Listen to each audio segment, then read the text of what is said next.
Senior صحافی اور column نگار امتیاز عالم نے کہا ہے کہ حماس نے غزہ کے 23 لاکھ شہریوں کی زندگی داؤ پر لگا کر مسئلہ فلسطین کو عالمی ایجنڈے پہ لا کھڑا کیا ہے، لیکن اس جنگ کے علاقائی پھیلاؤ کا خطرہ بھی بڑھ گیا ہے۔ اب دیکھنا یہ ہے کہ طوفان الاقصی کے بعد فلسطینی صحرائے سینا میں غرق کیے جاتے ہیں یا پھر دو ریاستوں کے حل کی جانب کوئی پیش رفت ہوتی ہے۔ اپنے ایک کالم میں امتیاز عالم کہتے ہیں کہ حماس نے الاقصی طوفان برپا کر دیا، 260 لوگ لقمہ اجل بنے۔ حماس کے تقریباً 1500 کارکنوں نے مقبوضہ علاقے کی ناقابل شکست رکاوٹوں کو توڑ کر پورے جنوبی اسرائیل کے سرحدی علاقوں میں داخل ہو گئے۔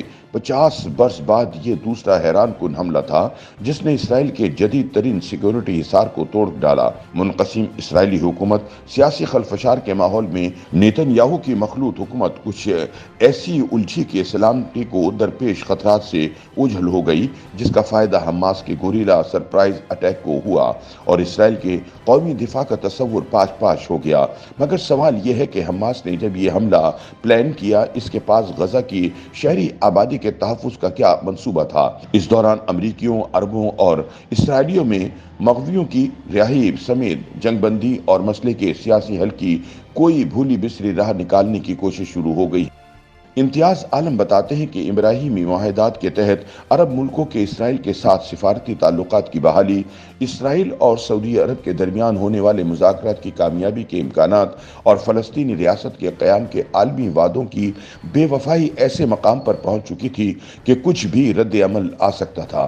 حماس جو غزہ پر حکمران تھی، خود اس کی مقبولیت میں تیزی سے کمی آ رہی تھی۔ ایسے میں حماس نے ایک تاریخی کھڑاک کا فیصلہ کیا۔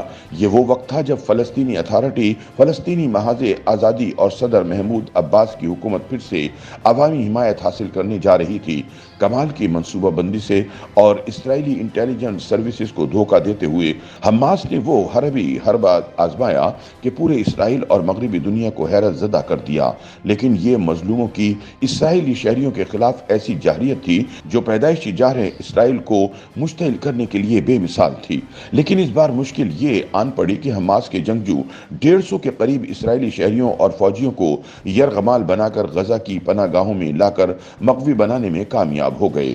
امتیاز عالم کہتے ہیں کہ اس سب پر مغربی رد عمل آنا لازمی تھا اور اسرائیل نواز مغربی میڈیا نے اسرائیل کی مظلومیت اور حماس کی مہم جوئی کو خوب اچھالا، خاص طور پر سویلین کی اموات کو۔ امریکہ اور یورپی یونین کھل کھلا کر اسرائیل کی پشت پر کھڑے ہو گئے اور اسرائیل کی حق دفاع کا ایسا چرچا کیا کہ اسرائیل نے غزہ کی چھوٹی سی پٹی میں 23 لاکھ فلسطینی شہریوں پر 6 روز میں اب تک 6000 سے زائد بم برسا دیے ہیں، جن میں 2000 کے قریب فلسطینی شہید ہو چکے ہیں۔ یہ ایسی بربریت ہے جو فلسطینی اسرائیلیوں کے ہاتھوں کئی بار دیکھ چکے ہیں۔